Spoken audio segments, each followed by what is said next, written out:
This is a discussion already in progress. This is part 2. If you have not heard part 1, please reevaluate all of your life choices that have led you to this moment.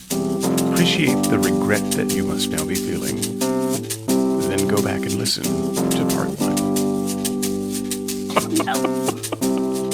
How about the Catholics? The Catholics are always seeing the Mary everywhere. So, what about, is it Fatima of Portugal, where the little shepherd kids in 1917 saw Mary and she told them various things and she said she would come back on a certain day, and there was a whole thousands of people there who witnessed weird stuff going on in the sky. Thousands of people, doctors, all sorts of people from all walks of life. It's documented. Lots of people saw this. I mean, it's probably a case of mass hysteria, but okay. But again, that's evidence. That's what. I don't know. I don't know if that's true or not. It is true. Don't you look into these things? Why don't you seem to care? I don't need to look into them. I keep my eye on. Why do you want us to? What? I've been trying to keep myself under control here. No, but come on, you want us to upend our lives to look into details of blood splatters. We have got miracle upon miracle that evidences Catholicism or Hinduism or Islam. They're documented through video. You don't like care. The shroud is. They're not documented like the shroud is. I just don't care. You can raise dead bodies. You can cure diseases. I don't care. None of that equals the ability to live forever, to have or not have an eternal torture chamber, to coexist with people inside their heads, the right to judge people and the ability to do so perfectly. None of that is answered. None of the central claims of Christianity are answered by anything we're talking about here. None of them. And I soundly dismiss the Christian claims in the same way that these other claims that we've mentioned have been dismissed on this program. You don't even care. This is the thing. I've written this up, and you have read it, and you have had a chance to respond differently. But when brought up in discussion, you just don't give a tinker's damn. None of that matters. The only thing that matters is Jesus. What I care about. Okay, the ultimate question is, does God exist? If I've got the best evidence of that, why do I care? How do you know it's the best evidence? That's undocumented. You're not even looking at the other stuff. Standard. You just kind of picked up one thing. Okay, that's it. That's the best. How do you know it's the best evidence? The ultimate question is not whether God exists. The ultimate question is whether he can live forever, whether he has an eternal torture chamber or not, whether he can rightly divide the good and the bad, whether he can coexist inside your head. Those are the central claims of Christianity, and you're not getting any closer to answering. I am, because if the shroud is what it... The shroud doesn't answer those questions. Yes, it does. No, it does. How does the shroud prove the ability to live forever? Make that causal connection. Because the Bible says... Now you're talking about... That's not a causal connection between the shroud and the ability to live forever. Hang on, let's give her a chance to make that connection. The Bible says... Let me finish. All right. So we have the Bible, right? Yes. Then everybody's going to be like, well, how do we know that what's in there is real? Okay, that's up for debate. I'm not arguing that point. That's up for debate. Mm-hmm. What we have that is compelling evidence that points to the truth of the Bible is the shroud, because... Is the shroud in the Bible? The shroud is mentioned in terms of the burial cloth of Jesus. Can you point out where the thing that you have as the Shroud of Turin is in the Bible? The shroud, the points of the different stages of the crucifixion process, all of that. Right, all of that are stories without the shroud. You mentioned the Bible, and you're trying to tell me that the Bible is believable because of the shroud. Can you show me the shroud in the Bible? The shroud is mentioned there, and the Sudarium of Oviedo is also mentioned.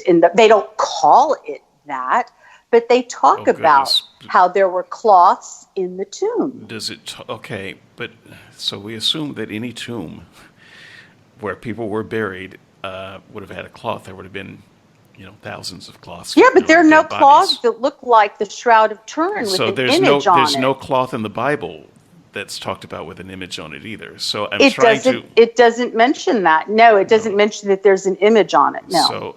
So it doesn't need to. Oh, how do I know it's the same cloth? How do I? Faith. You gotta have faith. Because the blood stains tell a story. Well, if the Bible had told the story, they link and said up. There's going to be a cloth with these blood stains, and people aren't going to understand it, that would be an interesting part of the story.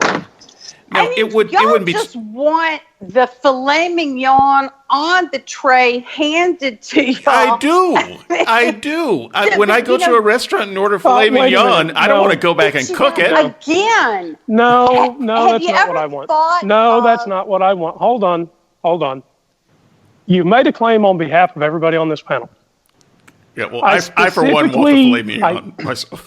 I specifically disclaim what you said for me.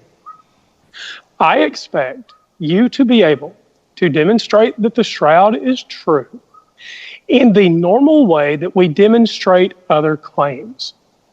You haven't gotten that job done. Likewise, I expect if you are going to make a central claim about Christianity, like the ability to live forever, that is somehow demonstrable. You can't write it in a book. You can't claim it on behalf of some other piece of evidence that doesn't apply. You have to be able to demonstrate that that thing is true of its own with sufficient evidence. If you don't like that standard, I'm sorry, but that's the one you're stuck with if you want to say that we should believe.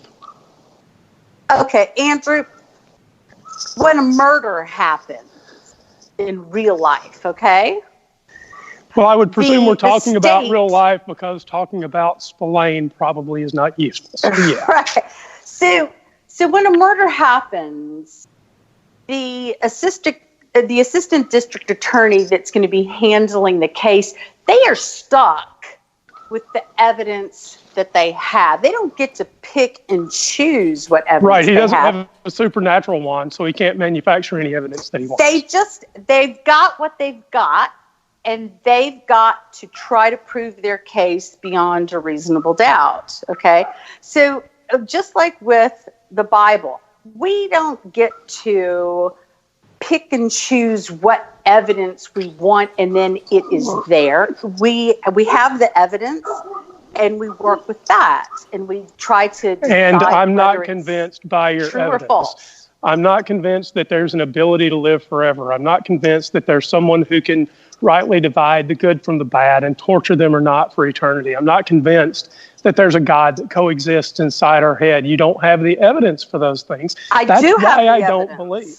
I do have the evidence for those things. You don't have evidence that convinces me. Well, that's and so maybe you just haven't let's just looked see. hard enough. What is your evidence for the ability to live forever? Okay, you haven't done that. I sent David last night. I don't look, know I don't care what you sent David. You can make your argument here. Because it's a lot of scientific information. What is your supporting evidence for the ability to live forever? Okay, again, back down to the shroud. I don't care about the shroud. What is your evidence for the ability to live forever? I am telling you, the shroud is hard scientific evidence. The shroud doesn't prove the ability to live forever. Gives credibility to the Bible and to what Jesus said that he was going to do. Now, your choices. The weeping Ganeshas give the same credibility to the Hindu Vedas. Okay, yeah, but the ability to do one thing does not imply the ability to do another. Did the Hindu gods make a provable claim that there's great scientific evidence proving that they are who they said they were? I mean, with Jesus, historical Jesus, most people, even atheists, don't deny that the historical Jesus existed. So either he was a nut, a charlatan, or the real deal. I think it's possible he was made up. Those are not the only possibilities. What are the other possibilities? Well, there's always the possibility that if you think anything is possible, I actually don't. I think that's utter nonsense. But you don't have if you think anything is possible, well, even David now that's right. And that's your problem. No, he doesn't. Why. Yes, he that's does. Why. Hold on. Paper. Just hold on. The reason there are other possibilities is you think anything's possible, and so maybe this God that you believe in could do some kinds of things and couldn't do others. That's a possibility that you entirely left out because it suits you to think that just because there's a shroud and you think it's super important, that anybody that backs it can do everything else that you can imagine. Well, and it's you know not what? good enough. It's not good enough. Our listener on Skeptics and Seeker, Brian with an I, mentioned something that I was like, well, you got a point there. A lot of times you hear about God being almighty. And, I had no reason to doubt that. And then Brian made the point that, well, can God make himself cease to exist? And I said, well, that's an interesting point. So, I'm not going to say that God can do every single thing, although... Which is why I said possible. Everything has to be demonstrated on its own. That's my point from the beginning. In terms of your point, in terms of how it relates to what? Oh my goodness.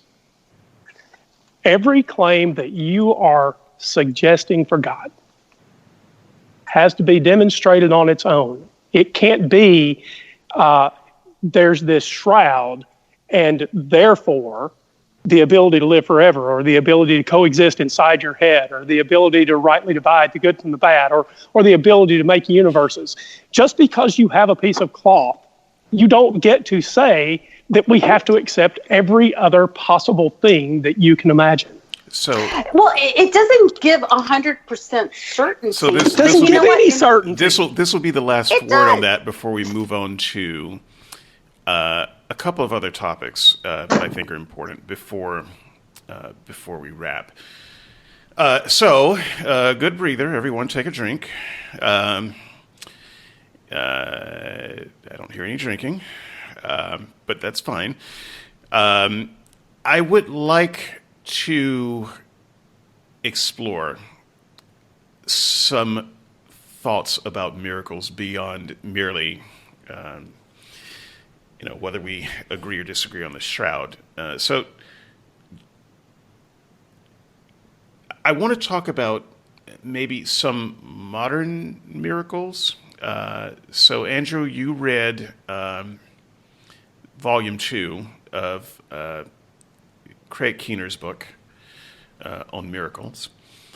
There are a few questions that I have about that you might can answer. But Craig Keener wrote a massive 2-volume book on miracles, and it wasn't necessarily just on modern miracles. The 2 volumes, the intent was to make a connection between the present day and the past, and to say, you see, we have modern miracle claims today that seem to hold up to scrutiny, and therefore, if these modern miracle claims hold up, then there's no reason to just dismiss the biblical claims.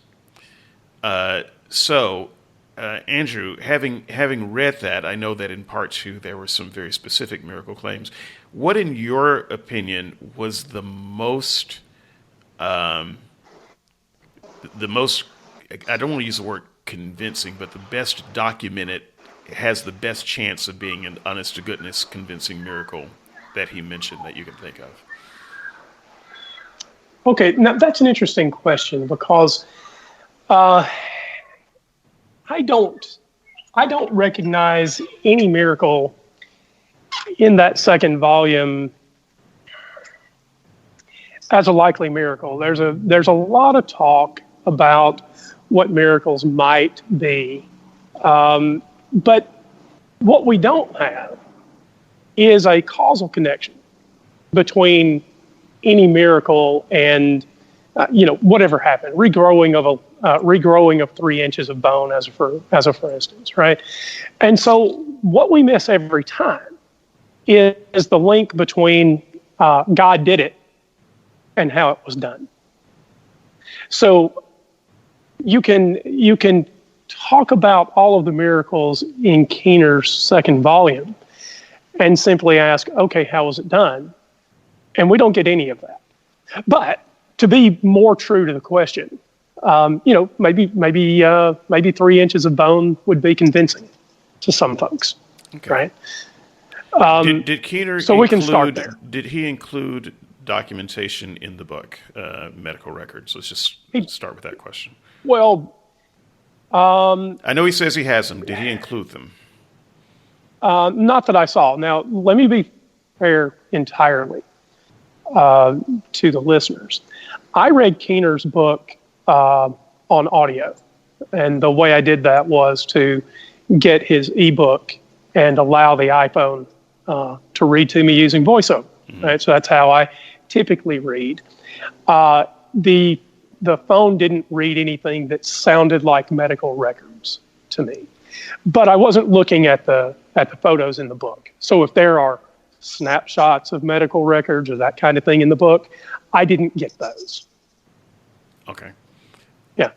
So there's a story of a boy back in 1977, and he was being particularly rebellious at the time. He snuck out of his house, and I've read about this story elsewhere, so I haven't read Keener's book. He snuck out of his house, and he got hit by a car. He wasn't sneaking out of his house to go to church, in case you were wondering. He snuck out of his house to get cigarettes. So that's how he got hit by the car. And then 6 months later, he was able to walk just fine. And somewhere between the accident and 6 months, there was supposedly a scan that showed him having 3 inches less bone, and then one showing the some time later, the bone completely regrown.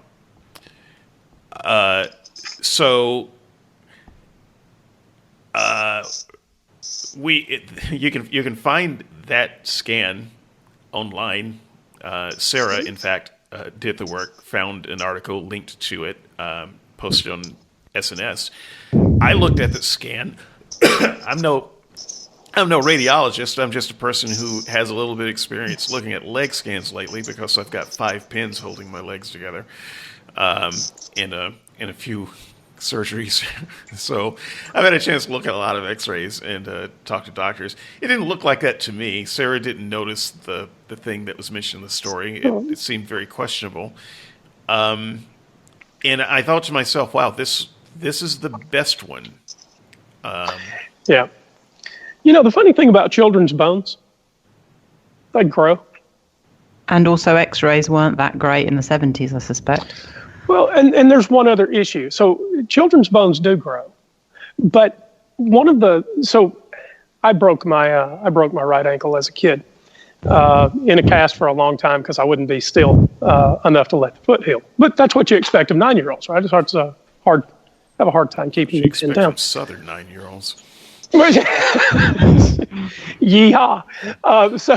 So my right leg continued to grow even at the ankle because the break was only partially involved in the growth plate at the end of the bones. So that's a real thing. You can look it up. How do bones grow in kids? There are growth plates on the ends of the bones. Now, it did partially involve the growth plate on the end of one of those bones, and I actually have my right leg's about 1/4 of an inch shorter than my left leg.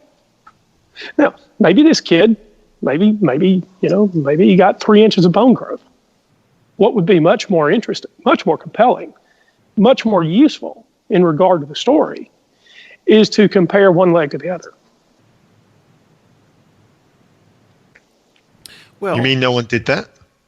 Not that I saw.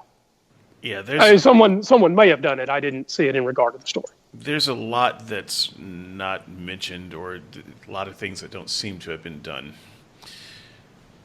With regard to this particular story, but let me just progress the question to the next step before you go. Let's say that this was a miracle. What would that tell you about the God of this miracle? Every listener's hearing you and going, "Boy, he's already answered." Yeah, well, right, but I mean, so the question isn't necessarily to you, but I'm just this is kind of how I was thinking as I was thinking about it. I was trying to think as charitably about this as I could. So let's just give miracle here its full chance. This kid was off buying cigarettes. Obviously not, maybe the model kid of his time. And the one response I got to that is, yeah, but his parents had faith. Well, lots of people's parents have faith. What made this kid the candidate for God's action in world that lets people know that he's real? This seems like something that maybe not a particularly good God would do. So I'm gonna help this. What kid. made Lazarus a candidate? Probably nothing. It was probably just. I do have a similar. I do have that question. I don't know about Lazarus. I don't know if he was a chain smoker from the time he was 6. But I do wonder what I am supposed to learn about a miracle like that when there are actually truly good people who do not get healed, who do not just get injured because of their own willful stupidity. They're born disfigured, and this God does not heal them, but he heals this kid. And I am wondering what this is supposed to tell me about this God. Perhaps what it's supposed to tell you is that it's not necessarily a comment on the person's worthiness who might be the recipient of a miracle. Perhaps it is a demonstration by God to evidence his existence. But why would this be his demonstration? See, I don't know that that's a miracle. So, okay, as I told you. But I'm being charitable and just granting it as a miracle. Why would that demonstrate God? Because here's the thing. If you've got 2 kids at school, one's a good kid trying their best, little dorky kid with glasses gets beat up every day, and you got a bully, and both of them get injured on the playground, God miracles the bully back to health and leaves the good little kid to be crippled for the rest of their lives. What does that tell you about this God that would make you want to worship him? It just doesn't tell us anything because we have no idea, first of all, whether it really is a miracle. And if it is... Well, a Christian said it was a miracle. Craig Keener, throughout this whole book, said, trust me. You're not trusting Christians now? I'm just telling you. Look, I said it from the beginning. I have a very high standard, right, in terms of what I accept as a miracle. But I'm bypassing all of that by just granting it. You're being charitable in granting it for the purposes of discussion as being a miracle, whereas I'm not going to be so charitable. Okay, well let's take it back to Jesus' time then. So he heals Lazarus, for example, and Jairus or he raises them from the dead. But he would have seen it. I mean, once word got out, presumably he would have had requests left, right, and centre. I mean, they were all dying by age 40 there anyway. In the village he grew up with, in or around, he would have come across parents who were losing half their children to early child, death under 5. There's no mention of him doing anything there. So he only picks these couple of people in the Bible once he's doing his 3-year kind of ministry, but the rest of the time, to hell the others go because they all die. Well, he must have sit there. He must have seen it happen, knowing he had the power of God to raise these babies, and he watched parents grieve and siblings, cry and all the rest of it. He watched it and did nothing. What's the selection process? You see, I would actually have more respect for these stories if the story was God doesn't miraculously heal anybody. But it seems like he miraculously heals enough people to keep everybody jumping. So I'm not sure whether miracles are happening nowadays or not.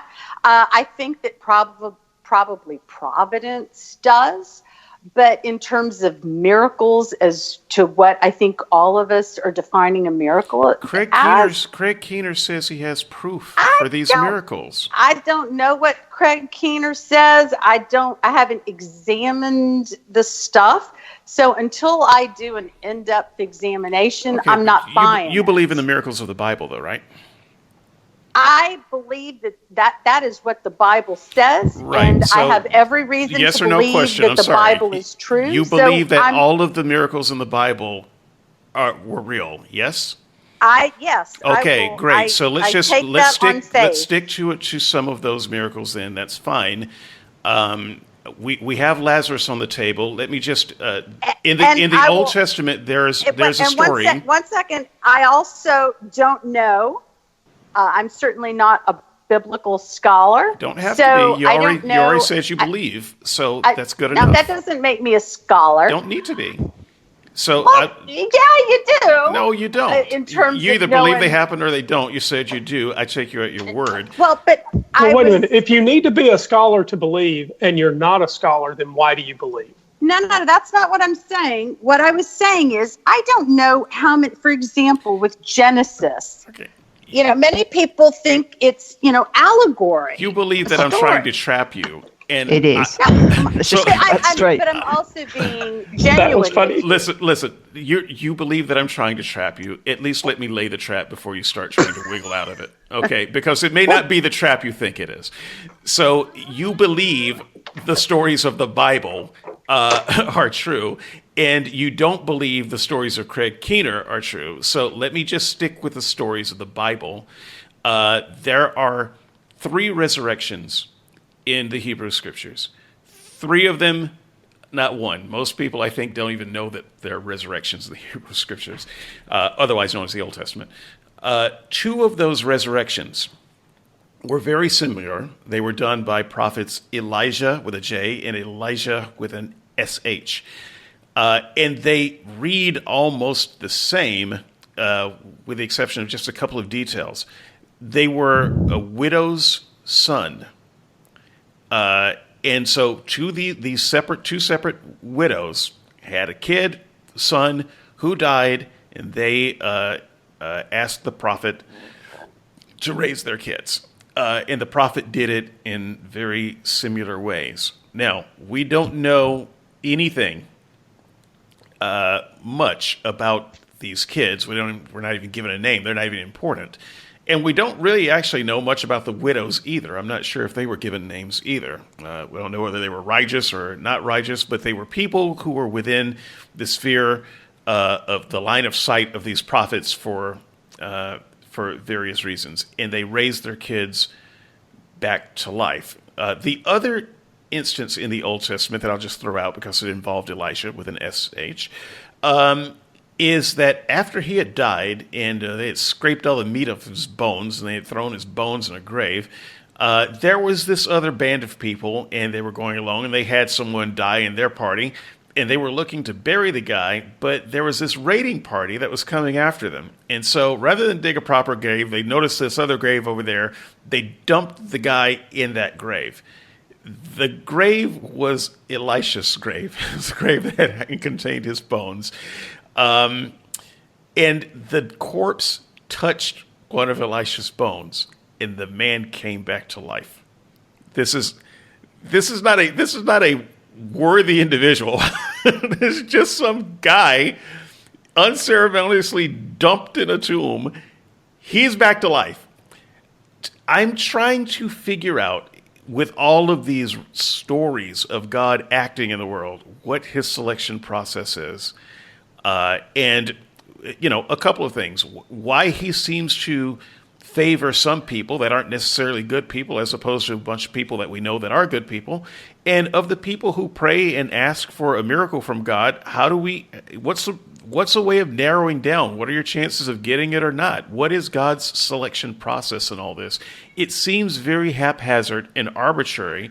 And when I look at the stories of the things that God did in the Bible for people, it doesn't make me want to worship this God. It makes me think this guy is Loki.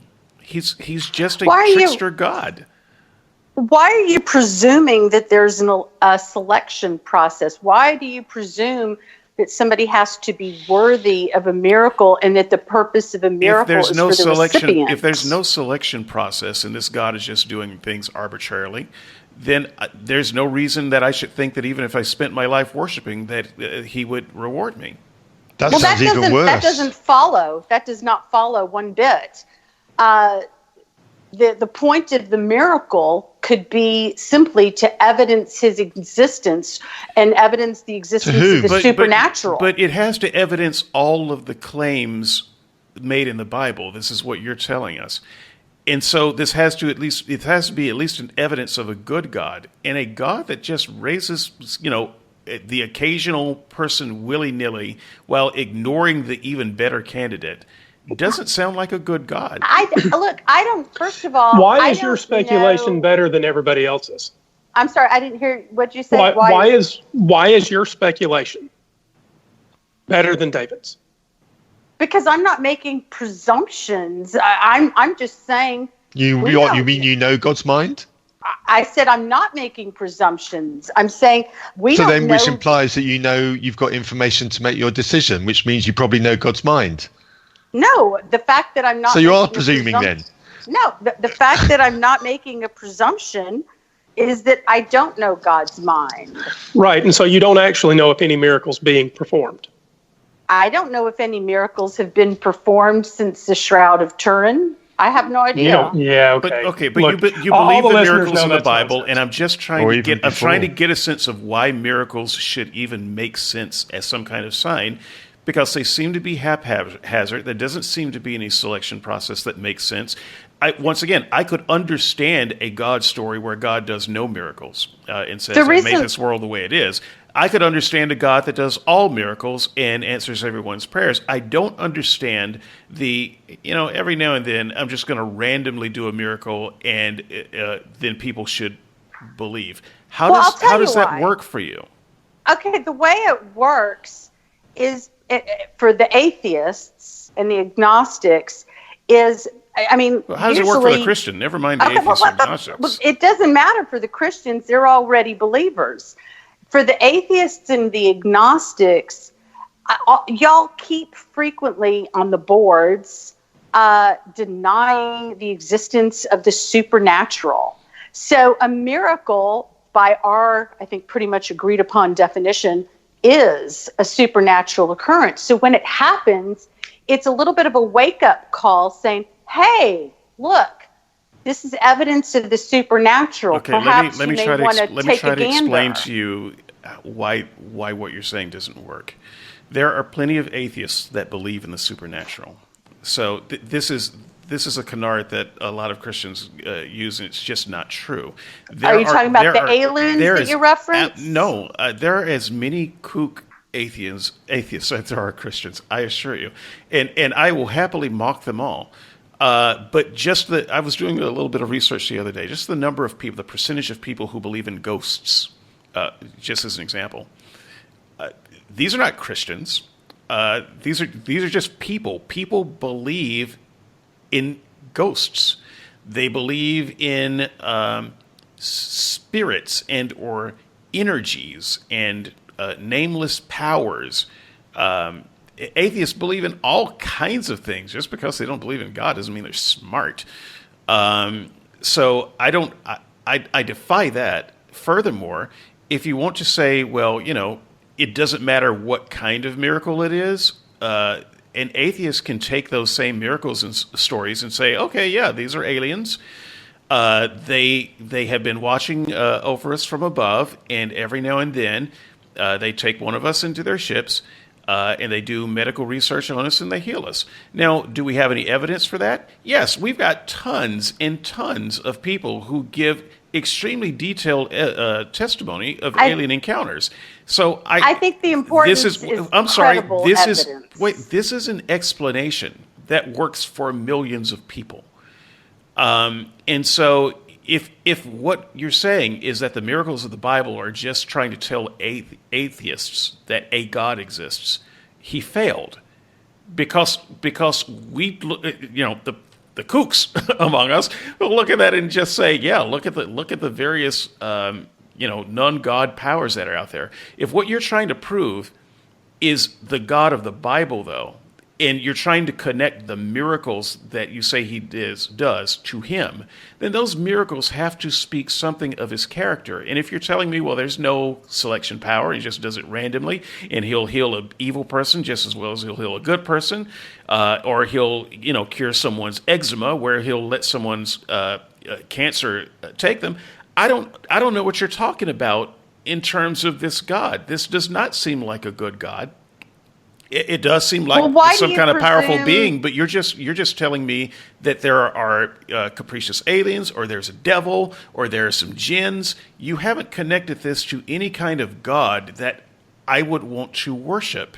And so I don't understand the philosophy of miracles, the theory of miracles, the theology of miracles. How do we trigger one of these things? Do we pray in a certain way? Do we live our lives in a certain way? Surely if God is answering... Yeah, I mean, look, man, surely if God is answering any kind of prayer sort of in the way that Teddy has suggested, and you can't really, this idea that God's just doing it for the Christians, it doesn't really apply. Why are you making any assumptions? Well, surely if God is answering miracles for any old passerby, that is a bigger argument against the Bible than the Christian can make for the Bible.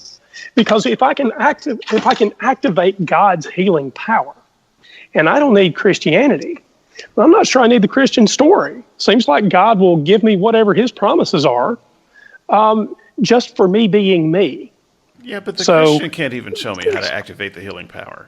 See, I know. Look, I'm presuming miracles, and I realize that's okay. Teddy, tell me how to activate how's it done?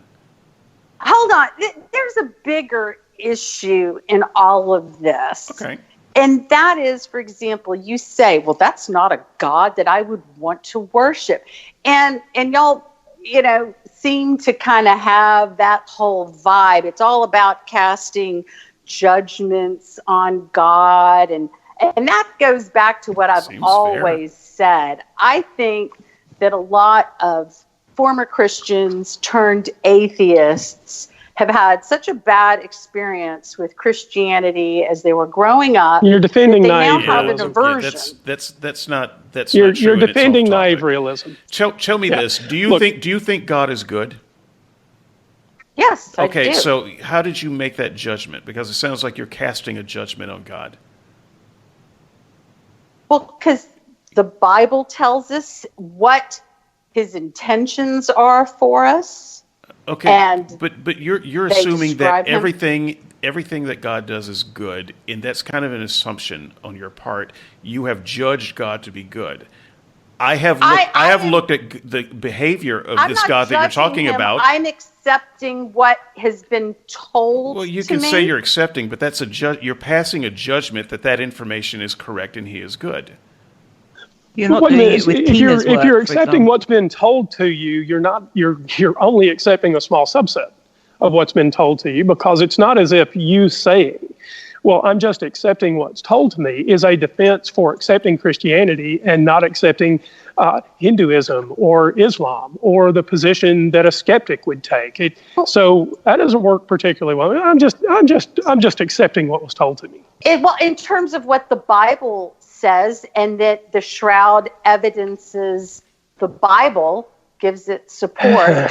And that's scientific support, not just, let me believe no, it's in not. Ganesh. Matthew already dealt with that. I want to start drawing to a close and bring the discussion toward something that I hope is helpful to you, Teddi, and to the listener as well. I want us to start talking about a little bit of our own personal experience with miracles, and maybe the audience can get a sense of why some of us are so passionate about this. I think this is a good time to insert some humanity into the discussion. And not just your personal experience, but things that you know or have encountered in your life that cause you to be passionate about this. I'll go first, and then I will give the floor to Chaos. Teddi, the reason I don't believe in miracles is not just that I don't care about it. It's just so you are sure, I don't care, but I also don't believe. So activating my intellect and all that is within me, I still don't believe. So unconvinced is there too. But there are good reasons for that. So I grew up in the church. I didn't have an existence until my adulthood that wasn't a part of the church. And while I did not go to a particularly miracle-believing church, we did, of course, believe in the providence of God and that God could answer prayers and do pretty much anything he wanted in this world. We just wouldn't have couched it in the same types of terms that, say, a Pentecostal would. So that said, both my parents are blind. Two of my three brothers, so me and one of my two brothers, born legally blind. We have a lot of health issues in our house, and I've had a chance to know a lot of people with health issues because for a time in my life, I attended the Talladega School for the Blind. And I can tell you from personal experience that when a person is blind, they usually have more than one problem. It's not just that. I'm living proof of that. I'm not going to catalog all the problems I have, but when you are in a type of boarding school like that, you get to see all manner of disabilities that you wouldn't necessarily see in the real world. And so I have a lot of personal experience in contact with people who are badly damaged physically in a number of ways from birth and otherwise. I have the experience of growing up believing in a God that could heal and do things for good people. A lot of the people that I grew up with were good people. I myself was a pretty good kid as kids go. Andrew knew me at that time. He can attest to that or deny it. You were insufferably good. It was insufferable. We tried to get David to do things that other kids, can we get you to drink? I mean, we would actually place bets on what we could try to get you to do and get you to do them. You were insufferably good. I was that guy. I hate myself.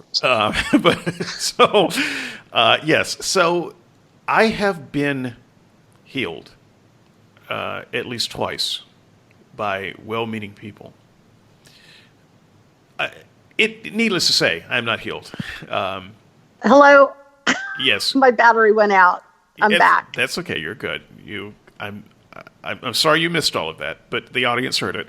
So I've been healed at least twice, to no avail, when I was a kid, but a kid of faith, mind you. So I have seen firsthand God's healing not work on me. I have seen other people healed who I've known and been close to, and I've seen firsthand God's healing not work on them. I have been in the position of wanting to believe in things like staged miracles, but have seen the evidence of those things being scams, and so having my faith dashed against those particular rocks. I have gone to church in my adulthood as a leader in the church with people who have suffered greatly and were among the highest quality people I will ever know on this planet. And so, again, I have seen healing not work. And so this is one of the reasons I was asking about the selection process earlier. But I do not and cannot accept any of this because I have lived a life of faith, primarily, watching that faith be dashed time and time again by different types of Christians from different denominations doing different types of miracles for different kinds of people, and watching it all fail and just seeing the hurt and heartache that's left in its wake. I do not believe, and I believe that I have good reason not to. Sarah, tell us a little bit more about how you come to this, and why is it that you do not believe? So as I say, I'm happy to leave the door open on miracles. I'm happy to be agnostic on that. I always found the promises of the Bible a bit cruel. I think if you're genuinely suffering in some way, maybe church and things like that are quite good if you've got a headache or a bit of backache or something like that. But any real miracle that you need, something genuinely that you would be able to class as a miracle, sudden, recovery from something. They never. Well, firstly, the Christians don't stick around long enough to pray for you for that long term because they're starting to get a bit shifty on their seats about it not actually happening. So they tend to give up. But I always used to think that it would be easier if the Bible just didn't promise you any miracles. At least then you would know where you were with it. Because they're so dramatic in the Old Testament and in Jesus' day. He's healing everybody. The sick are, the blind are seeing, and the waves are parting, and all that. And it's really lackluster in today's for the miracles we get today. We get the odd gold tooth for well-off Canadians in Toronto. Through praying, they got a lot of gold teeth, which was apparently miracles. But needless to say, I would have been absolutely furious if I'd got a gold tooth. I'd want the white one. So I would have been really annoyed. But it's interesting with Teddi, you're saying sort of, you don't, Keena's work, you would need more evidence. The Fatima of Portugal, you need more evidence. Absolutely. And the Hindus, you need more evidence. How is it wrong, therefore, for us to say we need more evidence than words written down decades later by an ancient Near East society who were highly superstitious, who didn't understand the world, who used miracles to explain the difficulties and the unknown things, and that were eyewitnesses? Is it not okay? I mean, in Fatima of Portugal, there was at least 1,000 people there. We believe it was Jesus, I think, appeared to 500, 600 or something. So, and it's much, much sooner to the event as well. We've got documents and testaments and statements. You can look at it all up. All reports of that. I don't know that there were 1,000 people there. Who knows? Well, same with the gospel accounts then. Same with the gospel accounts. In which case we are warranted. It's not because we don't want this God to exist, or we don't want him to worship this God, or any of that stuff. Is we've held that same standard that you're holding to those other aspects and saying, just somebody writing this stuff down decades.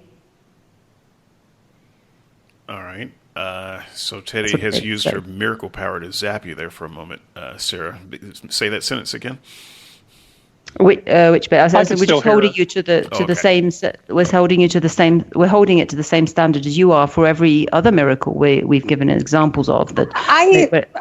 Oh, I'm sorry. Go ahead. So yeah, I just, whether it be Toronto or Fatima of Portugal or whatever, that we're just saying, we don't quite buy these gospel accounts necessarily either. We can hold a bit of skepticism. It isn't just because we don't want to worship this God, if you're saying that the potential outcomes for us is that eternal consequences, that's not good enough. I think God needed to leave some pretty good evidence for that if he wanted us to believe that. That's all, really. So I think that there are numerous ways that what is in the Bible can be evidenced. And so if you just have the Bible in a vacuum, then sure, lots of people are warranted in maybe, just not really being sure about that. But when you have something like the shroud as evidence, then that's a whole horse of a different color. Now, also, when you take the Bible, there are other things that evidence it. For example, how did this universe get created? How did life come about? Was there not life and then life? So, there are those. They don't support the Bible necessarily. They could support a consciousness view of the universe. I don't know if people who listen to our show know of Tara, but she's very much, first of all, consciousness came first, and that kind of brought forth the material world. Tara just made it onto the Miracle Show. She did. Come on. She needs to call out to Tara. But I feel it's dirty. true. There's a. You should. I'm going to need a long hot shower. And you're going to need more than that. There's other options on the table as well. But and I was going to say, so the providence thing as well, in terms of, I had big questions when I was going through deconversion, and God sent me David. So what do I do with that? Was that providence? I thought I was the only Brit going through this. God sent me Matthew, and I thought all Southerners, Southern Americans, married their sister, and God sent me Andrew to prove me wrong. So was that? I'm from the Southwest. It's a high percentage, but it's not 100. Anything's possible. Yeah, but what's the tattoo to teeth ratio? That's what I want to know. No. So, Matthew, getting us back on track, why don't you believe in these miracles? What's your personal connection here? Well, as I hinted at earlier, I have a painfully personal connection. So I'll recap about the story of my mother, which is probably the best one for me to go to about miracles. There's a church in this country which believes a miracle occurred in her life, but the very first report of this alleged miracle happening in her life was at the day of her funeral. Up until that point in her life, nobody ever referred to this event in her life as a miracle, and that was a span of just 30 years, so which is less than the span for which spawned the Gospels. So these things can, and they do happen in human history and in human time with astonishing regularity. Within that 30-year period, somebody else related to that same kidnap event that my mother was involved in wrote a book about the farm that we lived on and covering the decades which that farm existed, and there was a chapter in that book dedicated to the day when this event happened, and the version of events that book gives are subtly different to my mother's written account written 10 years after that event, which I found in her possessions when I was going through them all after a funeral. So written accounts from people involved in events change, which is obviously a line that's used to support the authenticity of the Gospels. And the point I'm getting to is beyond that, the story gets told more, and then more external parties get involved, people who weren't there at the original time, people who weren't there right at the beginning. And when they start retelling it, things get embellished quite dramatically. And this is how we get miracles. And there's Another story that I want to tell about why we should be suspicious about the way Christians view miracles and view supernatural accounts. There was a famous Christian in the UK who it isn't relevant. It's the story following it that matters. Who was gravely ill, and many churches got together and they prayed for his recovery and his healing, and it didn't happen, and it even made the press as well as the Christian law. And it was 1 or 2 years after this person died, I was in a large Christian gathering, and the preacher at the front was talking about it, and how people were disappointed, and how people were upset, and how some Christians questioned their faith over the failure of this healing to be delivered.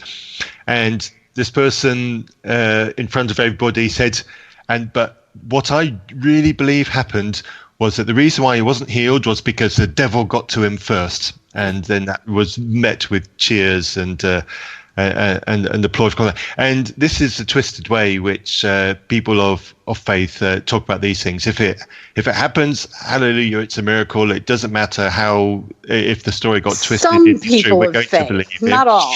And if it doesn't happen, if it doesn't work out, well, God still exists anyway, and it hasn't shaken my faith, and everything is still God. And I want to challenge people to think differently. If you really want to be certain about miracles, dear listeners, challenge yourself with this. If something that is used to be a miracle or is claimed to be a miracle can be shown not to be a miracle, would you question your faith in God over that? Would you be prepared to give up your belief in God on one miracle, on one failure of a miracle? And if your answer to that is no, then you can't expect me to accept the existence of your God on one claim of miracle. I need something better.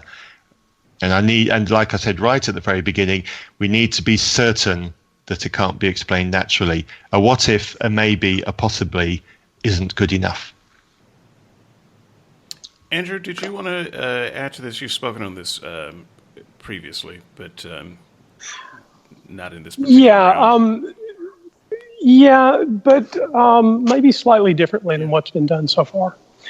So the first thing that I want to say is it's a mistaken thought to think that if we don't answer a question on a long enough timeline, we therefore have a miracle. That's not the case. There may be things that we don't know for some reason, and we'll never know, that aren't a miracle. And so therefore, when we say, I don't know how something is done, but we've been looking at it for a long time, that's not enough to say, therefore we've looked at it a long time and it must have been a miracle. It's a huge mistake, and that's been done here on this show. I've already said I don't care about modern miracles. It doesn't answer the central claims of Christianity, but there are two events in my life that lead me away from miracles, because even if there's a Christian God, I think he's a capricious son of a bitch and not worth worshiping. So, David, like you, we both grew up in the same place. We grew up in the South. And I have been taken to faith healers. And I was taken to faith healers before I had the capacity to believe. Right? So my parents take me off to these faith healers, 2 different faith healers, 2 different occasions, both failed. Now, that would almost be enough, but it doesn't end there. Just a few weeks ago, I was talking to my dad, who's a Southern Baptist, common in this neck of the woods. And my stepmom, his wife, had some back pain. And my dad was excited to tell me on a Thursday that she had back pain the previous night, and they prayed about it before they went to bed. And they wake up the next morning and her back doesn't hurt. And he really thought it was a miracle. Here's the problem. I've got a nephew that lives in the house with him. He's learning disabled. I've got a stepsister that lives in the house with him. She's got lupus. I've got her husband has huge respiratory issues, all kinds of respiratory issues. It's going to kill him. And not long from now. So this God of the Bible, this one that worked miracles, well, that God ignored the biggest needs in that house. And the funny thing is, my dad, who really believes in miracles, who took his one-eyed son to 2 faith healers, is still telling me, hey, blind son, you know, my wife, her back pain was more important. The end. Yeah. Okay. I think we might have one final round of conversation before going. What about me? Oh, I'm not. I'm not forgetting you. I wanted to let it sink in that there are real human reasons behind the skeptical position. Forget position behind skeptics that bring us to who we are. It is not merely some rejection of goodness because we have nothing but evil in us, or because we don't believe in God and therefore we're fools, or because we want to deny God's presence and we want to go on sinning. There are actual life experiences. Sure, that I've got some comments regarding that. And so I'm going to give you the floor for the comments, but I'm going to ask you again to maybe think charitably as and try to at least understand why someone would rationally not believe. Because again, it feels like a dismissal of that life experience when a Christian says, well, your disbelief isn't rational. We're trying to tell you it is rational. I don't know. I tend to think it's more emotional, quite frankly. Okay. Well, you have the floor. Tell us why. All right. The reason why I think it's more of an emotional decision is because what I have been hearing from everybody, and I don't mean this in an insulting way, but I'm just trying. We've been pretty harsh to you. We can take it. I'm just trying to describe what I am truly hearing, and that is an attitude of entitlement from God to have whatever ails you fixed. And I think that what happens is if one has that attitude, then when one's hopes are dashed, we all know from just life experience, people, when they're disappointed, when their hopes are dashed, that can cause people to become very, very bitter about whatever has dashed their hopes. And that is the sense that I get from atheists, that stuff has happened in their formative years, or maybe even later, where their hopes have been dashed and they give up and they're like, God, if you're really there, I'm so faithful. Why haven't you helped me? Why haven't you performed a miracle? Well, we don't know that God performs miracles necessarily. And again, miracle in the supernatural sense. Again, there's the issue of providence and answering prayers. But even with answered prayers, who knows, right? Because it's questionable whether they're being granted or not. So why not go through life with the attitude that I have, which is, I don't know if God is going to ever grant a single prayer that I have. But logically, just because God does not answer a prayer of mine does not mean that he does not exist. Okay? So, my view of the world is that it is a proving ground. There's illness, there are natural disasters, there are all sorts of horrific things that happen in this world. And it is my belief that God wants to see how we use our free will. When we are tested and challenged with all sorts of hardships, some people have greater hardships than others. But when we are tested with those hardships, God wants to see what we are made of. What is our character? Are we going to give up on him and then denounce him? Or do we still hold firm? For example, take a married couple.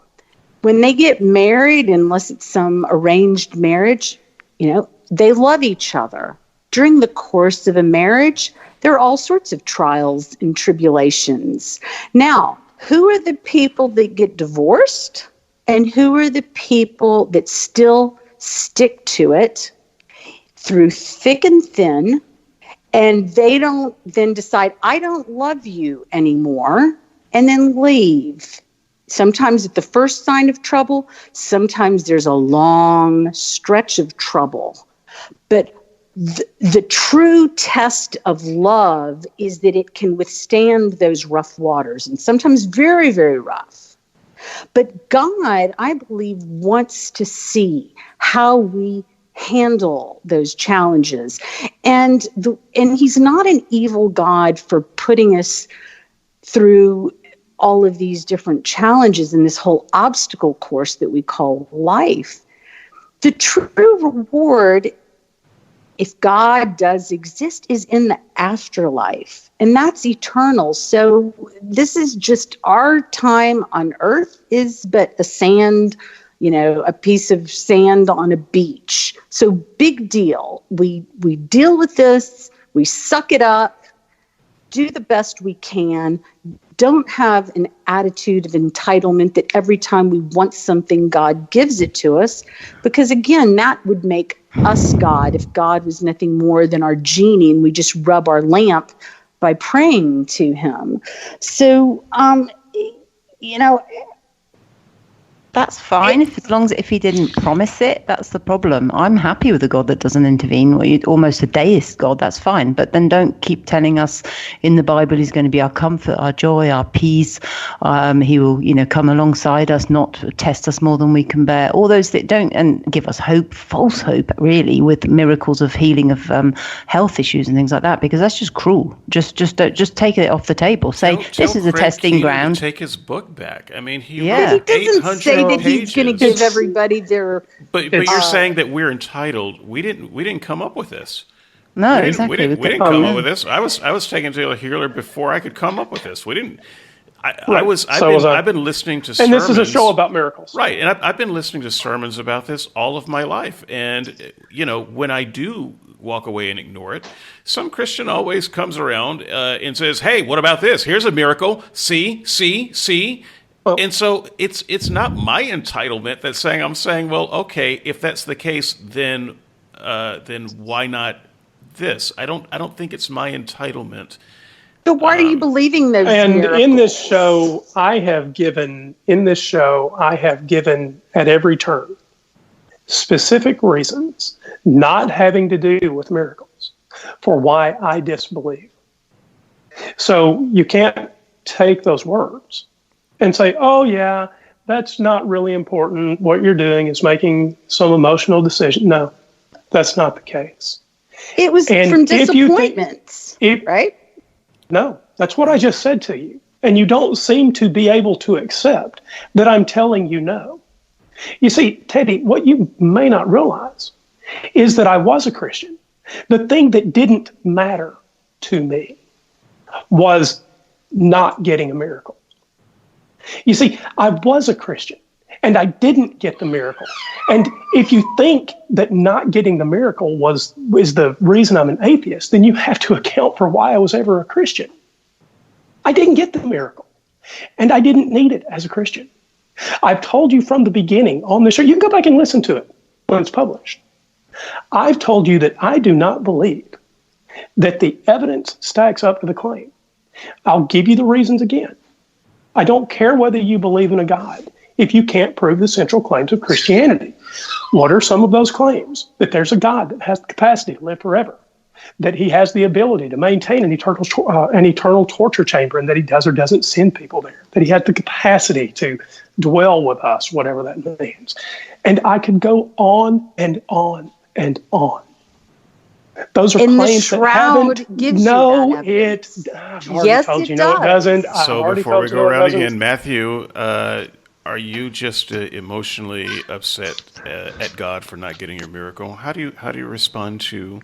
Just because people say they're not doesn't mean they're not. Well, but but we should take your word for it. It's only fair that Matthew get a chance to tell us whether he is just speaking out of his abundance of emotion. So, Matthew, did you have a particular part of Teddy's thoughts that you wanted to respond to? Yeah, it sounded like she was channeling Dale, to be quite honest. You can only channel the dead. Dale is not dead. Okay. I'm not sure, but I think that was ugly. I think. In fact, Dale's work. The reason I am not alluding to Dale's work. Hang on. The reason I'm not alluding to Dale's work right now, and Dale has put in quite a bit of work on this show. I'm not trying to present Dale's case. I can't present Dale's case. However, Dale has created a solo show on Skeptics and Seekers. You can find it at skepticsandseekers.wordpress.com, and you can see his ebook on the matter and or straight download. It's twice as long as mine, and you can get his position there. So his position is included in the blog portion of this. Right. On the charge of being emotional, anyone who says that me personally and not believing for emotional reasons hasn't properly listened to what I've been saying. Now, yes, there are emotional aspects to my story. The story of my mother, for the however many times I've brought it up already, is an emotional story. But pay attention to what it is that I've said about it. My critique about that story is of people lying from the pulpit saying that a miracle occurred. It's not about what happened to my mother. I haven't mentioned what happened to my mother. I haven't said I don't believe because of what happened to my mother. I've said Christians lied about a miracle happening, and that is evidence of Christians making crap up when it comes to miracles. Reasoning. Okay, well, why not? They lied. Just because some preacher at a funeral says something that's garbage about your mom, you indict the existence of God over that? That's just not sound. You're not listening to me. I didn't say that is the reason why I disbelieve God. I already disbelieved in God by the time of her funeral. I'm just saying that is one example. Why'd you bring that up as an example? Because it's an example of Christians making stuff up and declaring something a miracle after it happened. It's an example of a story merging into a miracle story on the back of the way Christians talk about things. This isn't good reasoning. I mean, why not? If you run into one bad police officer, are all of them bad? No, you judge. No. You judge a belief system by the evidence, not by the evidence that I am presenting to you is a story that happened, which many years later had emerged as a story of a miracle. That's right. Evidence. That is what happened. And I'm sorry. Are you denying that's what happened? Are you denying that's what happened? Exactly. So that's the point. No, I'm not. And I'm sorry that preacher did that. But it's and this is not the only case, and that's the example. I have in leading up to this conversation over the last month and a bit, I've been in conversation with a couple of people on Twitter about miracles, and they have given me examples of things to talk about miracles, and they all follow the same format, a story which is either poorly understood or a story that is explained naturally and over time has come out as a miracle story. One of the stories was about a study of healings in a village in, I can't remember which African country it was now off the top of my head, something that happened 50 years ago. It was ridiculously difficult to find what happened actually in the 80s or even the 70s of when it happened, because obviously it's pre-internet, so finding published material about it was extraordinarily difficult. But the confidence with which a miracle was claimed about there was disproportionate to the actual amount of information that was available.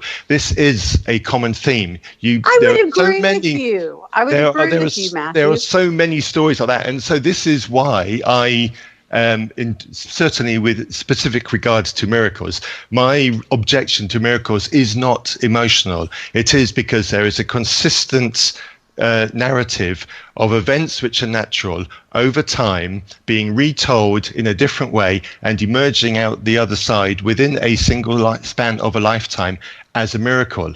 Okay, my mother's just happens to be the closest example I know to me, because I am very familiar with the facts about what happened on the day of the kidnapping and who else was involved and other details that have happened on that day, and that the story of the miracle at the end didn't match that. And as you look into other stories which are of a similar type, it's the same pattern. An account which starts off one way and emerges out the other end under religiosity as a law which includes a miracle. It is a constant formula which happens time and time again. And you can just look out for miracle claims, and this is what happens. My mother's case isn't the only one. And this is why I don't believe it's not emotional, it's based on the evidence.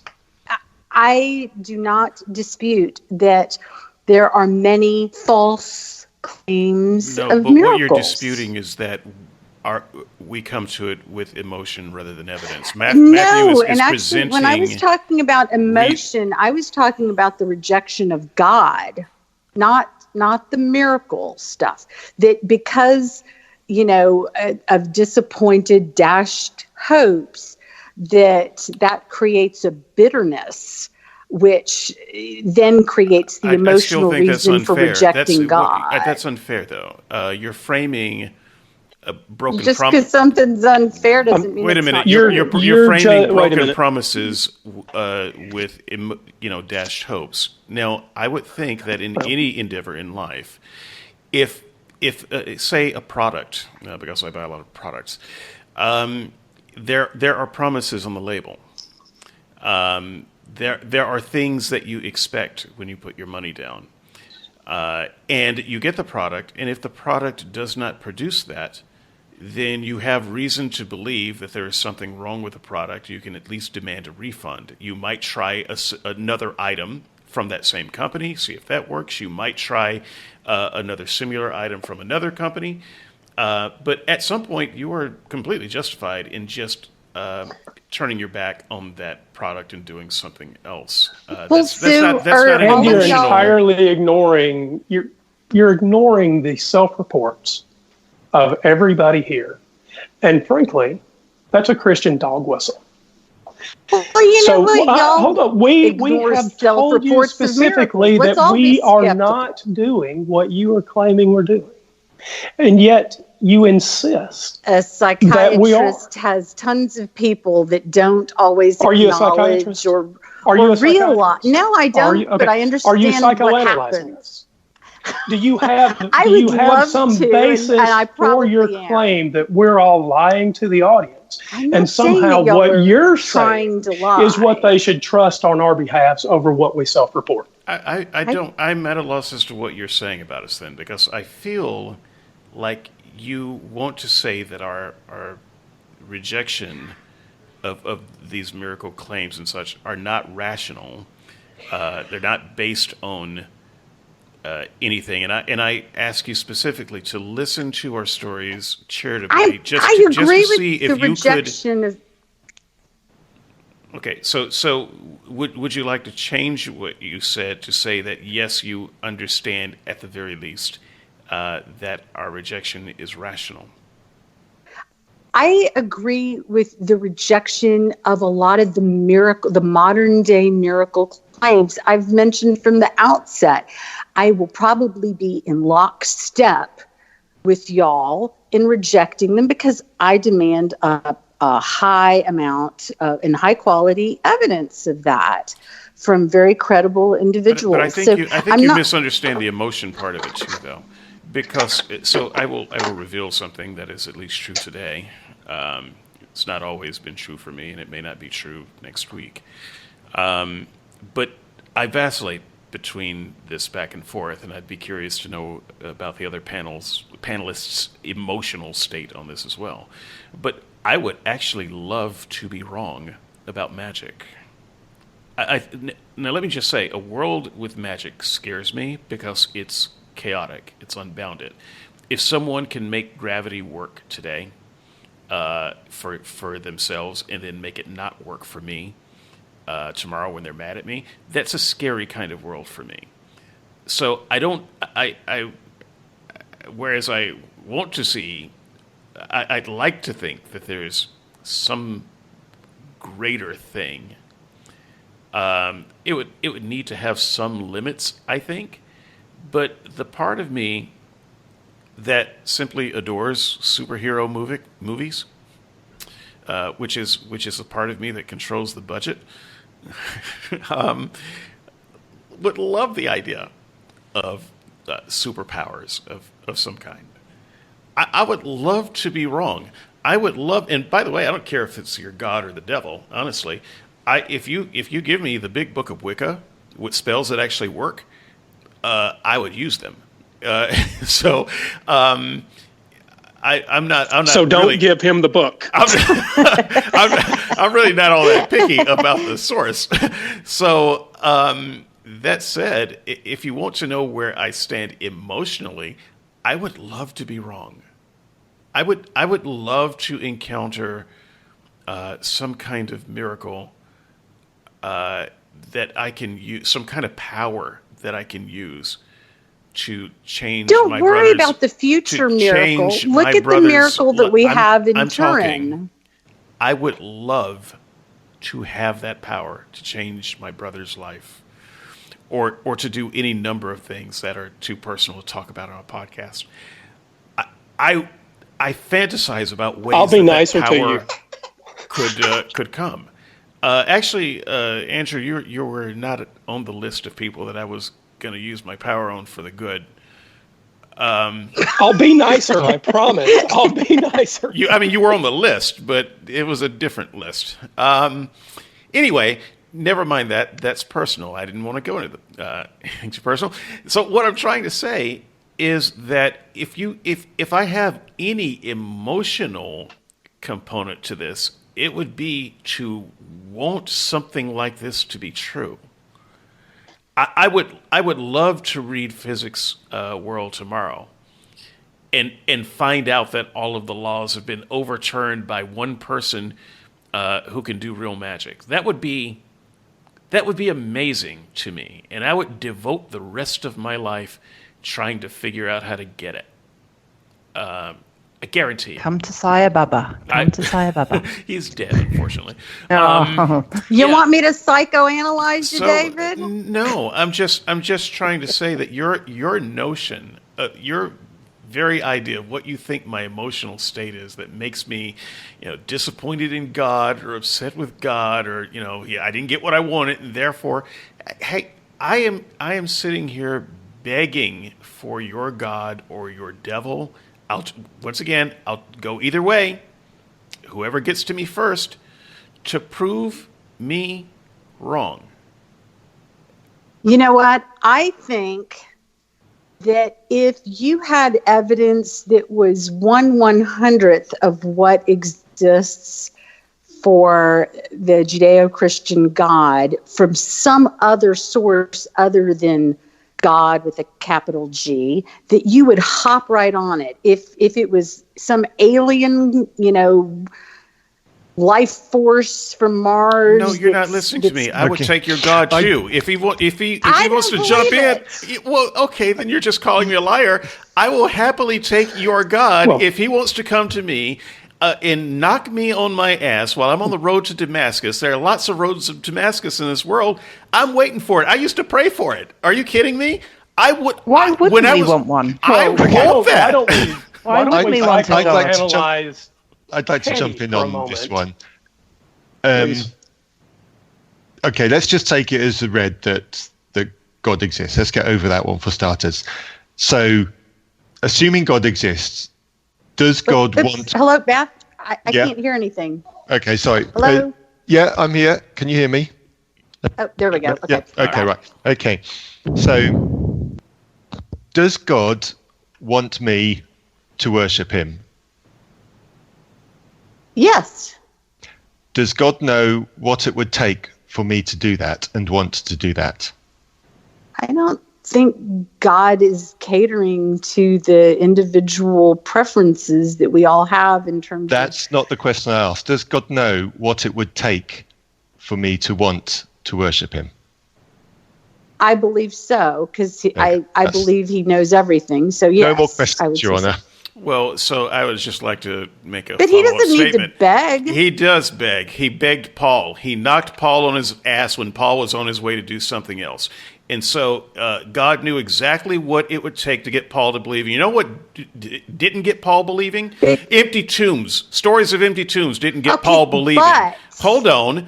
Stories of empty tombs didn't get him believing.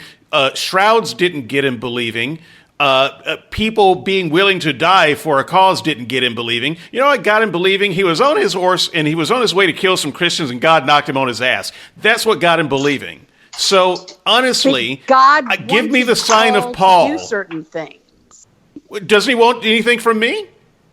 Well, I'll do it. I'll do what it would. You tell me what it is. Does he want me to write 13 books? I'll write them. Hell, I'm halfway there anyway. David, you just said what you need to do. You need to start killing Christians. Oh. So, Teddy, why are you so insecure? Remember, Matthew is the nice You blamed guy. all of us for having dishonest motives. Why are you so insecure? Why do you need this trying God? to be dishonest? Why do you? Well, I don't. I'm not. No, actually, I think you did, and I think anybody listening, you just told me that I was lying. Will agree that when we self-reported, you pushed back and said, "No, you people don't know what you're talking about in regard to your own thoughts." No, you literally said I was lying when I said that I would take the magic from your God. So here's what I want to know: Well, why are you so insecure? Why do you need a God? Stuff? Why? So we have deep-seated issues, but your dependence on an imaginary creature is not somehow indication of your problems. All three of y'all came from, or all four of y'all, came from religious backgrounds that absolutely sound pretty oppressive and controlling. I wasn't religiously oppressed. Wait a minute, not once. See, well, maybe. No, you don't get to do that. You do not get to make claims for the four of us that we didn't make. Well, your parents were taking you. Was it you that said your parents were taking you to faith healers? Well, we've both been taking the faith healers. I'm not sure. Hey, Sarah, have you been healed? I was taken to 2 faith healers before I was old enough to form memories of it.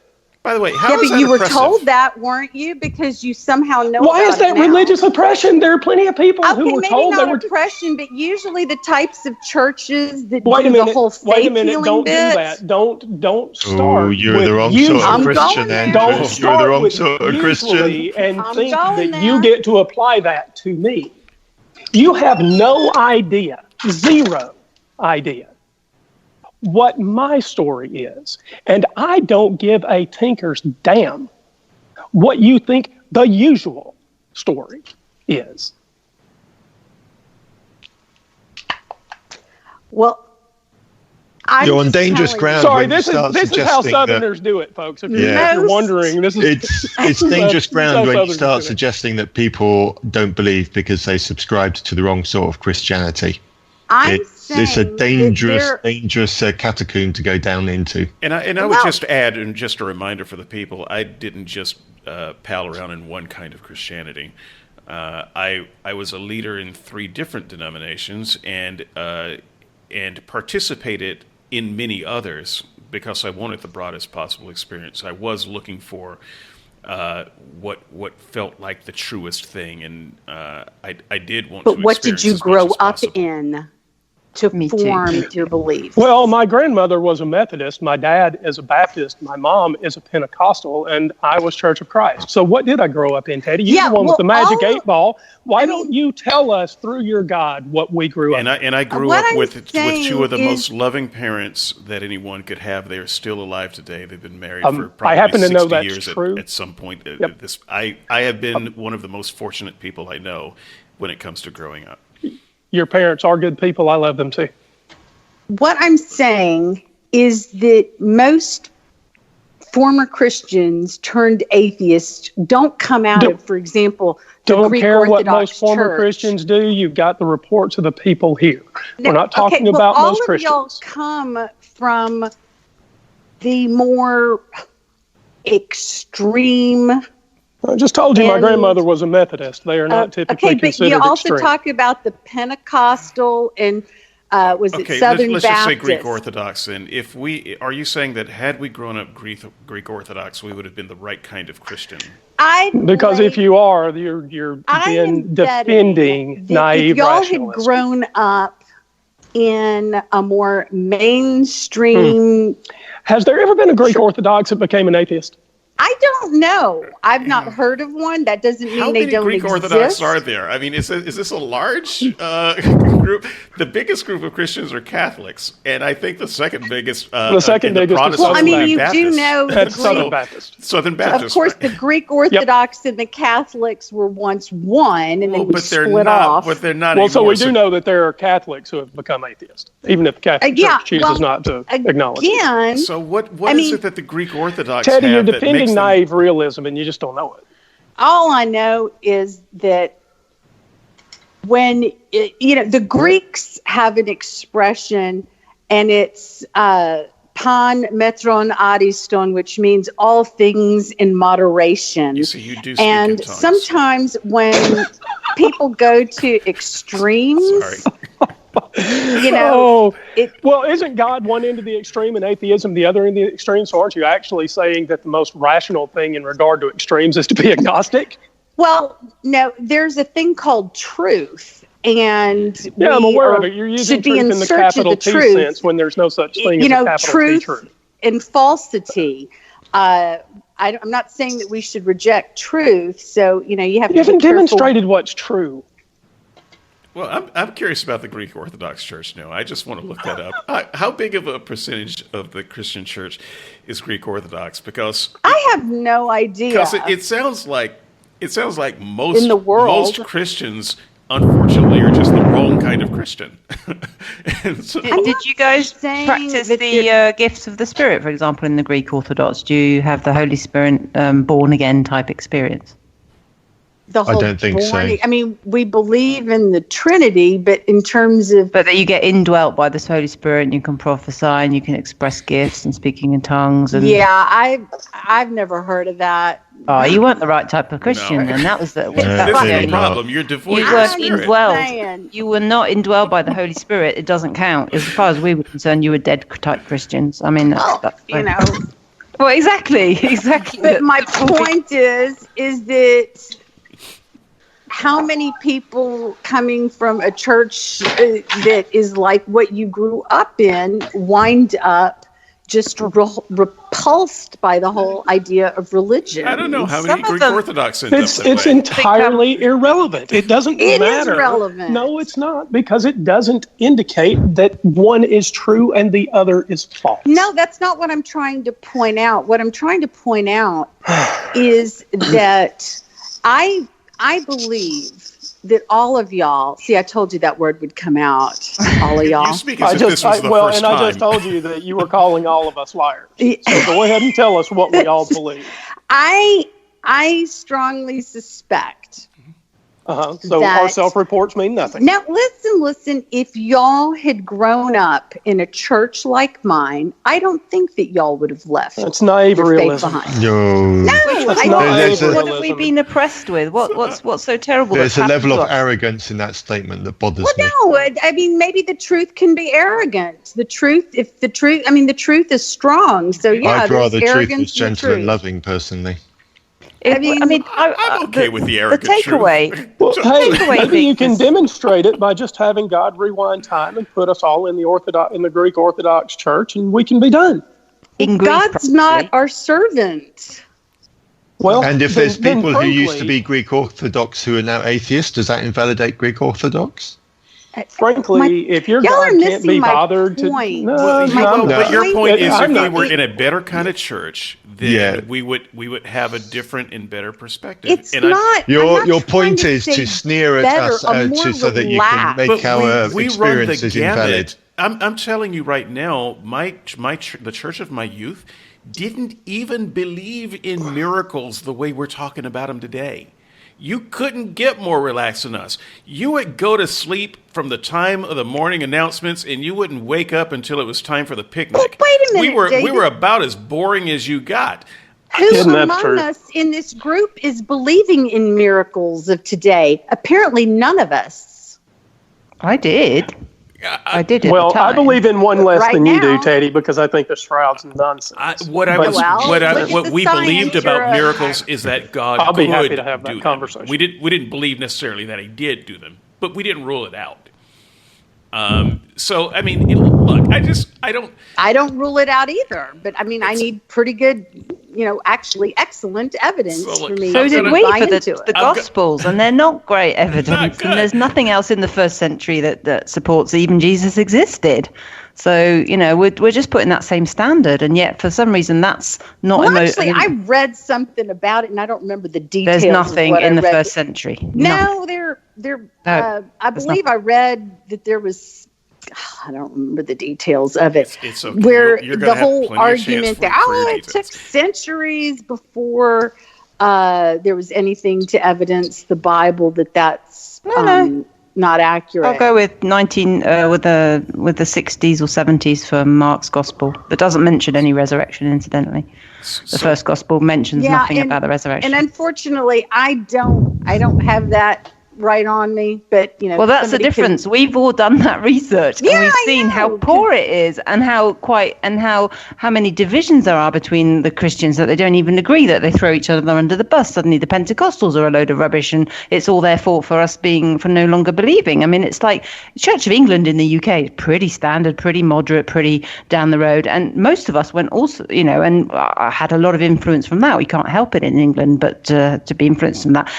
The takeaway was God was love, Jesus died for your sins, and if you believe in Him, and you will have eternal life. That's pretty much the key message I think we all got. And that is the key message. Well, then that's it. And then most of us went through a liberal stage. We went through the kind of, let's, I can accept gay people and gay marriage, and probably, the purity culture is probably a bit of a silly thing. And, we all went down those roads until eventually we're just like, what are we left with? Oh, well, maybe a kind of an Einstein's God that's kind of a force that eventually maybe does something. I hope it's true. I hope there's somebody in charge of this goddamn planet, because it's going to hell in a hell. But the eye just got off the ball. Go back to what the original focus was, and that is that there's God, there's Jesus.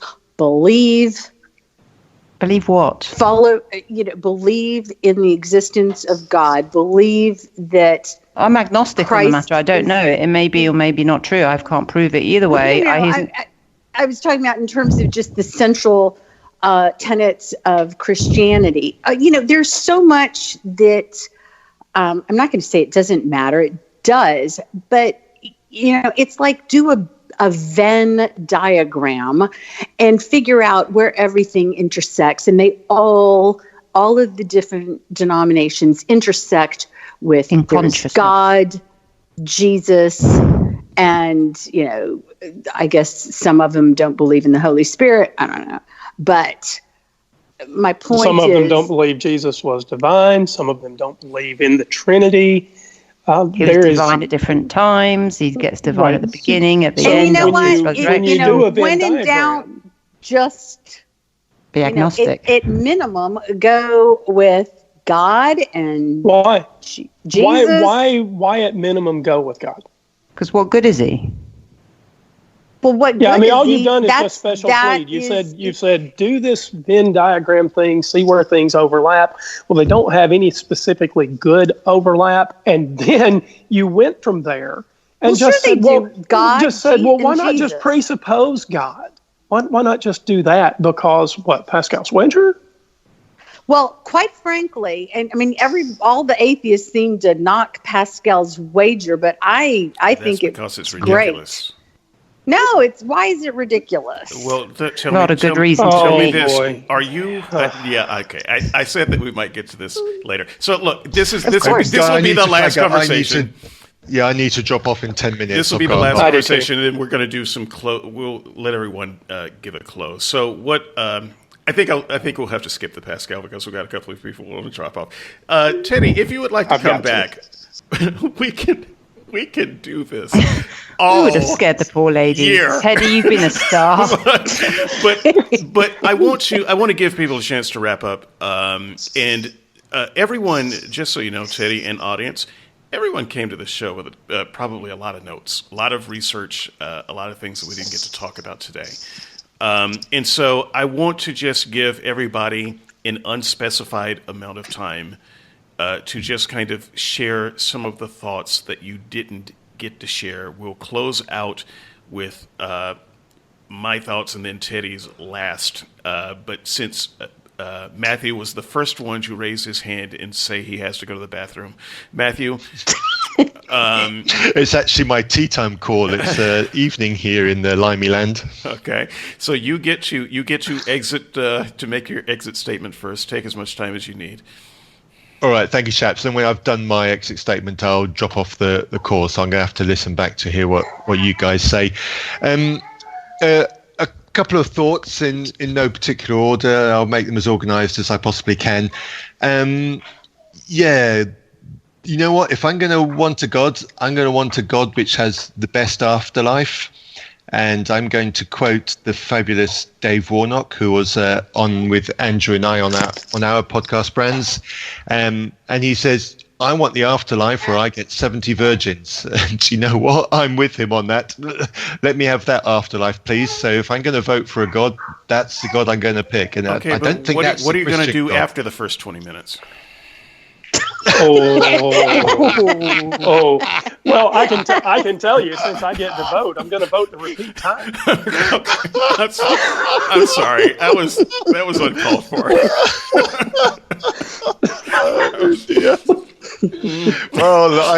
Wow, you've got an interesting opinion on my virility. So there's that one. I'm going to be slightly facetious on this one, but life from non-life. The last time I looked, atoms aren't considered life, and our bodies consist of quite a large number of individual atoms, and none of those are alive. It's you mash them together, and there it is. So you've got life from non-life there. I'm going to try and recover some of the past couple of minutes in as sane a way as I can. Yeah, please don't tell me, dear Christians, I'm talking to the audience here, please don't tell me I had the wrong version of Christianity. And please don't tell me I only doubt or only question or only disbelieve because I'm emotional. That disrespects me as an individual. It shows that you're not really paying attention to what it is that I'm saying, and you're just placing onto me an interpretation that suits yourself. So please don't do that. It also means that you are interpreting onto the huge amount of experience that I have with Christianity and what I went through to leave Christianity, and you're interpreting and putting a judgment on that without knowing anything about it, which again is really rather disrespectful. I won't deny that there is emotion involved in leaving Christianity. The process of leaving Christianity was deeply emotional because, frankly, I didn't want to do it. And that's why it was emotional. But that's got nothing to do with my judgment on there not being a God. That is not an emotional thing. It is not a wanton thing to hate God. It is not a wanton thing to doubt and question God. I'm not raging against God. So it's not predominantly emotional. My emotion was a response to evidence which caused me to question my religion, and it was emotion because I didn't want to leave my religion. But the reasons for leaving weren't emotional. They were objective. They were hard. They were cold. And it was the response to that hard, cold, objective evidence which called into question my faith that caused then me to have emotion. So it was the wrench from religion that was emotional, and it is not the reason for me doubting and I was going to say raging when I just said I didn't do that. But no, it's the emotion was not wanting to leave. So please don't call it emotional, because it means that you don't understand, and you've just demonstrated that you don't understand by calling it emotion. So that's kind of how I want to cover that. On miracles, which is really all this is about, and I'm probably going to repeat what I've said at the beginning and in the middle. Again, let's have some evidence. I know we talked in big circles around the shroud. Even when I was a Christian, I never really took the shroud seriously. I don't buy the evidence for the shroud. I get why it is convincing for some people, but I don't accept that the evidence is good enough for that. And as I have said before about miracles that I have looked into, there is a track record of many miracle claims being misattributed later in life.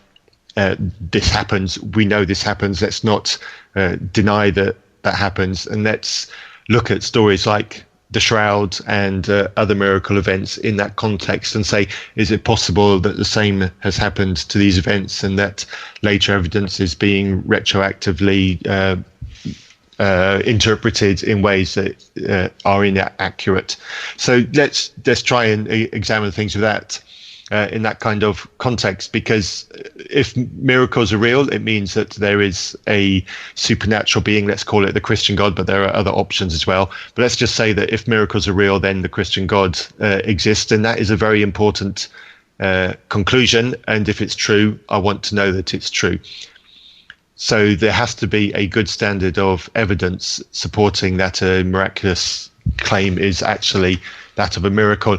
And if there is an explanation that comes out naturally for that miracle, then we need to question whether or not it genuinely is a miracle.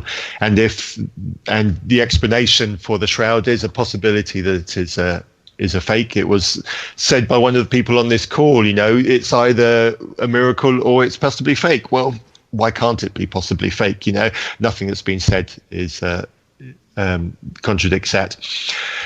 I don't like talking about the shroud. That's it, me done. I'll be rambling if I talk any further. Thank you, guys. It's been an interesting past 4 hours. Thank you. Thank you. Matthew. Happy holidays. Matthew, please do not be a stranger. You are welcome anytime. We will be in touch. Excellent. Andrew, you declared you wanted out second, and therefore, Sarah, it will be you next for opening comments. Because screw that guy. Okay. Well, I think the little baby was going to make her point anyway, by the sound of things. I'm going. Yeah, I've got child duty pretty quick. I was actually giving you a chance to go take care of it right now. If you wanted to, you can come back. Goat flipping. Yeah. Go ahead, Sarah. Goat flipping is how I'm going to end this. I cast about on the internet to have a little look at miracles. I typed in the word miracle on YouTube to see what came up. And one came up about calming goats by reciting the Quran to them. So now I think I need to convert to Islam, because it was pretty convincing. You turn the goat down, you say some verses of the Quran, and it goes very quiet. But what you also need to do is flip it on its back, which if you Google other YouTube videos, you'll see that this is a thing. This is actually how to cut goats down. But you see, the Muslims have claimed this as you turn it on its head, put its ears over its eyes, and it goes, and you recite the Quran to it, and it calms it down. That was obviously clearly very convincing, along with so many other numbers in the Quran that add up to 60, the age of Muhammad. There's also one that adds up to 1960, which was relevant for something else. They say the year we went to the moon, but I'm not sure if that was 1960. I thought it was 1969. 69 exactly. in the U.S. Yeah. I think the Russians. So they got that wrong. They got it wrong, didn't land. Anyway. Right, the Russians went but didn't land before that. I don't know what the year was. Armstrong. And if we were the first to land, we weren't the first to orbit. Right. And if you look at Africa, you'll see the word Allah written in Arabic on Africa. So I think that's all pretty convincing stuff.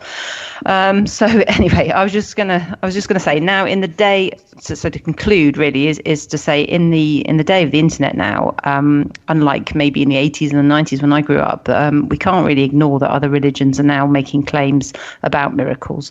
We can't say that we're no longer ignorant of the fact of some of effects of mass hysteria, of some of the things that like Darren Brown can reproduce. He's an illusionist in the UK, but we've got video footage. We've got videos now on every phone, so we should be getting some good data on videos. But you'll find most of them are shaky. Most of them are in some backwater of the world somewhere. It's very unclear to see what's going on. It's always a little bit, whether it be Muslim videos or Christian videos or just miracle claims, they're always a little bit blurred and you can't quite make out what's going on. So I just think that, and people are also a little bit more aware that you need good evidence these days. I think the standard is going up. So I think we'll see the number of miracle claims going down because we're now seeing that it's a bit more widespread in some ways than we thought. Other people are saying the same thing and we're not buying their story of miracles like Ganesh's milk. So we may start applying the same criteria to our own cultural faith and realizing that that's not quite as convincing as it used to be. And I think the Bible does miracles a bit of a disservice in terms of promising much and delivering in reality in today's world very little. And so for that reason, I have to stay agnostic on most of the matter. But flip a goat. Flip a goat. Or if you want another little funny anecdote, apparently in your own Florida, Clearwater, the Virgin Mary appeared on a building, and it was I've seen pictures of it. Many people came to visit it. Mary was on the building, and I really think you need to explain why this shape appeared. Because it's clearly a miracle. It was sold to a Catholic charity, the building, because obviously they were pretty interested in having it. It's sort of a glass building with her shape appearing. Unfortunately, a teenager flung a slingshot into it and smashed it all, and it's now no longer there. So that's the end of that miracle, I'm afraid. Well, I mean, more good magic destroyed by slingshots. Yeah. So before getting you in there, Teddy, Andrew, your close. Take as much time as you need. Quickly. Not going to be much. I think I made my case more or less through the course of the show. I don't particularly find Christianity, particularly the Christian God and miracles, compelling for all of the reasons that I mentioned before. I will say, Teddy, thanks. I haven't had this much fun in a debate since the last time I talked to another Southerner. Well, you're welcome. And I'm having a ball with y'all as well. This is how Southerners do. The gloves come off. You find out we're from the same region of the country, and there you are. By the way, I'm over in Tennessee occasionally. I've got a high school friend over there. Oh, cool. So would love to go out to dinner as long as we don't discuss the Shroud of Turin. I can't promise that, but we'll have some more fireworks. Yeah, fair enough. So I have a problem with what I think is the ongoing special pleading for Christianity. I see no good reason to start with the foundation of a God. And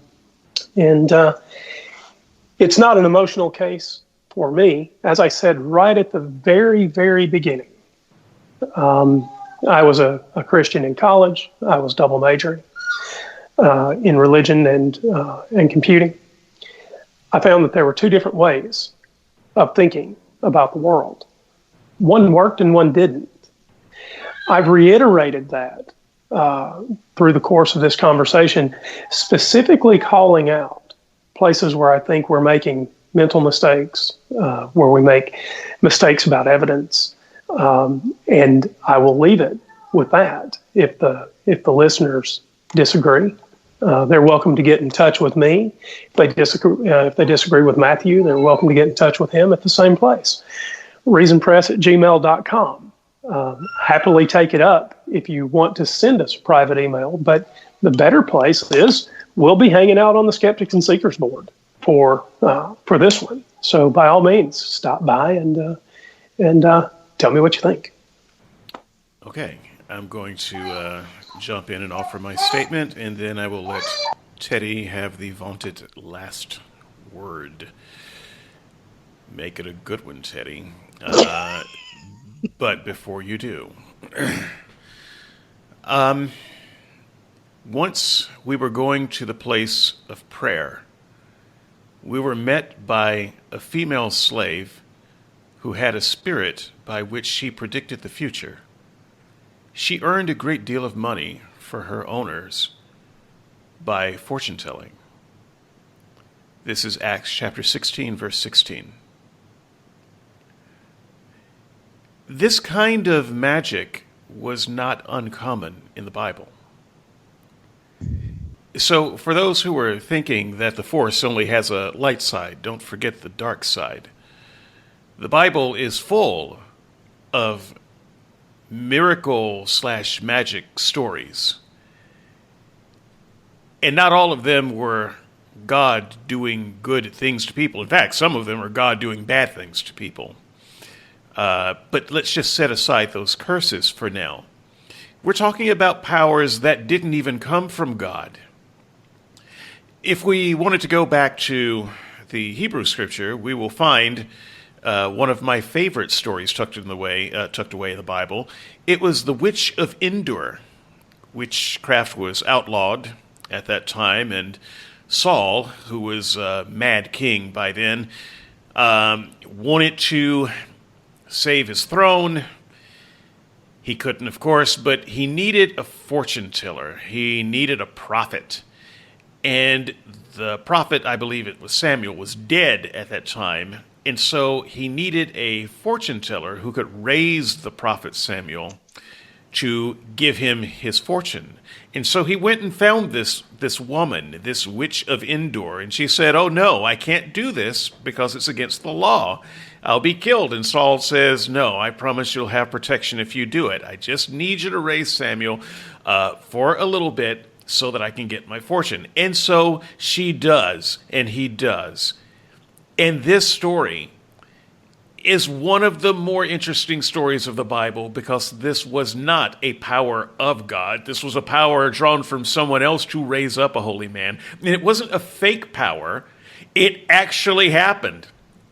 In this story, Samuel was actually brought forth to give a fortune. Now, it wasn't a good fortune. It didn't turn out well for Saul. But the magic was real.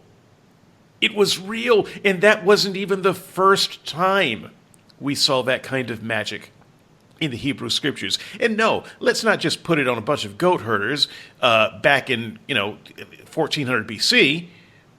The passage that I just read from you is from the book of Acts. In here, the magic was real. The Bible does not present this as pretend magic. She was a slave who was possessed by a spirit that allowed her to accurately predict the future. Real magic. Hey, can I read you one more? But there was a man named Simon who had previously practiced magic in the city and amazed the people of Samaria, saying that he himself was somebody great. They all paid attention to him, from the least to the greatest, saying, this man is the power of God that is called great. And they paid attention to him because for a long time he had amazed them with his, get this, magic. Acts chapter 8, verse 9 through 11. Magic! It's there. It's in the book. It's in the text. It's all over the freaking text.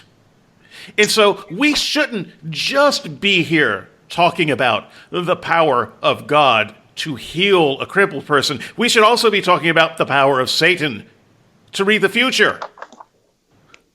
The power of Baphomet to speak to the dead. This is also biblical power. I fail to understand how the Christian wants us to differentiate the various magics that they present in the form of miracles and convince us that this is God as opposed to some other power, which the world is clearly full of. And why isn't it that we don't have more examples of the dark magic too? I mean, it's the same problem. Now, if we're just going with the Bible, we have no way to differentiate it, because in the stories that I read, the magic done by, let's say, a demonic force, the people thought for a long time was God. The story says it was for a long time he did it there.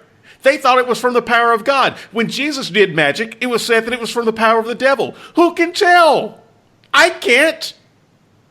You show me an x-ray that's fuzzy and you tell me that 3 inches of bone grew back. How do I know what happened? Hail Satan! You want to talk about Pascal's wager? He's got just as much magic. So here we are, trying to sort out stories about magic from the past, or bloody cloths, or whatever. I don't see a single story that tells me about a God that gives a good goddamn about the universe or anybody in it. So I think I'm done with Bibles and Ouija boards, which offer about the same amount of magic. I'll just close by joining the Hindu scholars with a great question of the ages. Got milk?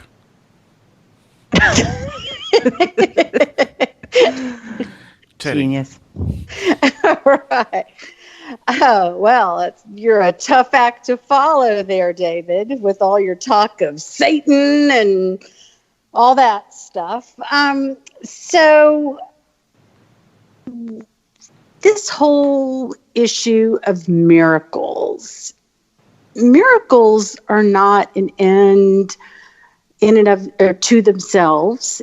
Miracles are a tool, and they are a tool that God uses to evidence his existence, or, for example, in the Old Testament and in the New Testament, to show that certain people who were with Jesus or with Moses, that they had special powers that were given to them by God. God was using these miracles, and by miracles we're talking about supernatural events, to ultimately evidence his existence. So miracles are a tool of God.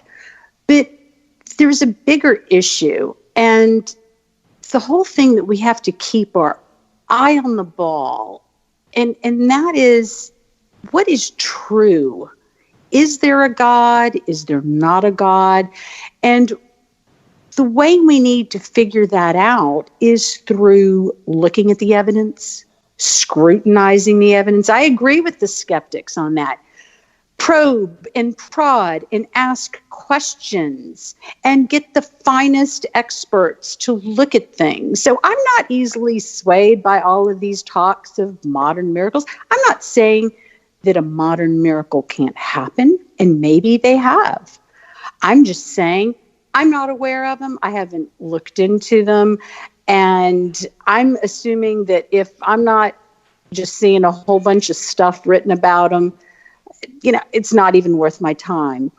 But we're trying to find out whether or not there is a God, because it matters. And Pascal's wager is the skeptics, they just want to poo-poo the whole thing. Well, no, because if they are wrong in having faith that God does not exist, there are eternal consequences for that. Our life here on earth is pretty short compared to eternity. And we don't really know exactly what hell is. But I can tell you, in terms of me, I'm not interested in having any part of that. So, especially if an atheist is going to be ethical, why not just believe? Unless you have some sort of deep-rooted psychological reason why you do not want to believe. And there's a saying that sometimes, by not believing in something, sometimes people are open to believing in anything. And so when we're scrutinizing evidence, respect in terms of what other people have to say, we don't have to respect what they say. We're scrutinizing evidence. That doesn't mean we don't respect the person that we're talking to as a person. We can respect them, but that doesn't mean that in challenging their evidence and in what they're saying, that we can't scrutinize it as best we can. That's the best way of attempting to find truth. And when people say that they don't accept the evidence of the Shroud of Turin as being authentic and evidencing the resurrection, you know what my response is to that?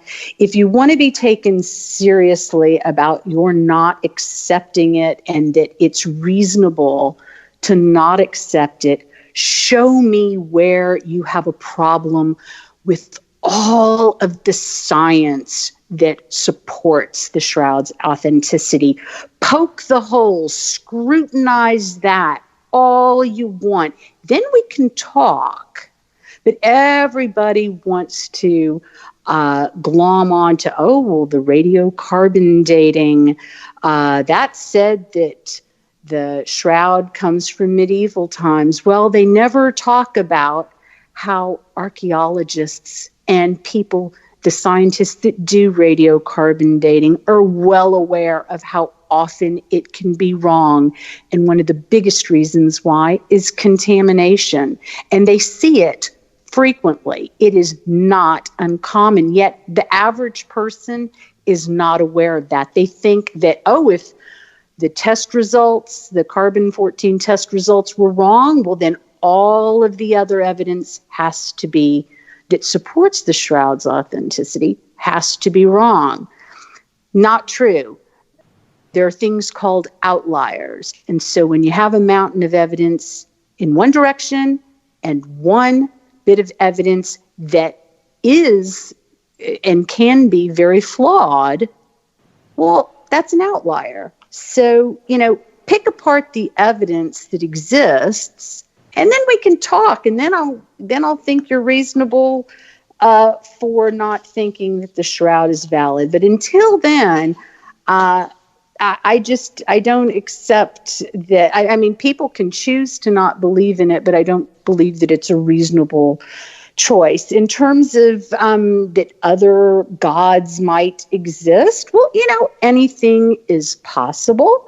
So I'm not being inconsistent on that. But before I start believing in some other god, show me the evidence where the evidence for some other god is greater than the Judeo-Christian God. And then we can start having a conversation about that. It is not special pleading in terms of Christianity. Nobody's using a double standard. My standard is the standard that David Hume, the atheist, used, and that is examine the evidence and go where the evidence leads you. And so, I just think it's important to look at critical claims, and also the atheist that claims that that they just don't have enough evidence to believe in God. The Shroud has a ton of scientific evidence behind it. And to me, even though it does not prove God's existence to a 100% certainty, what does the atheist have to warrant their faith that God does not exist? Because let's not be confused. There is faith that has to exist for the atheist that they are correct and that the Christians are not. And so we're all having faith in something, but how much evidence backs up one belief system versus the other? And so the Shroud of Turin, examine the evidence. There are scores of scholarly articles about it. Barry Schwartz, God bless him, creating shroud.com, and that's just like a one-stop venue for all of the important scientific peer-reviewed articles by some of the top experts in the country and in the world. These are not charlatans. These are people that worked at places like Los Alamos National Laboratory where they were making the nuclear bomb. These are not lightweights. But anyway, pay attention to what the evidence tells you and go with that. Thank you. Thank you. And this has been a lot of fun. So I just want to take a moment to join my colleagues in saying thank you, Teddi, for stepping in there. Initially, Teddi was going to have a role in this podcast of about 5 minutes, and she learned not much more than 5 minutes for the program that she's got a much bigger role than that now. Thank you so much for stepping into the Shark Tank. Thank you for having me. It was fun. And next week, I will have a special guest. Although I have not confirmed the time with him, I'm just going to announce it anyway. I will have a special guest. I will withhold his name, but another person from the comment boards is coming on to talk to me next week.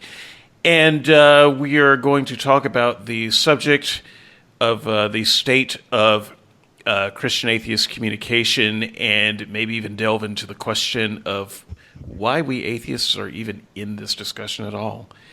I think it's going to be a fascinating conversation.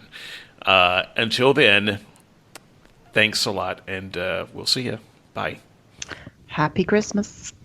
Bye. Thank you very much. Happy holidays for y'all. Bye-bye.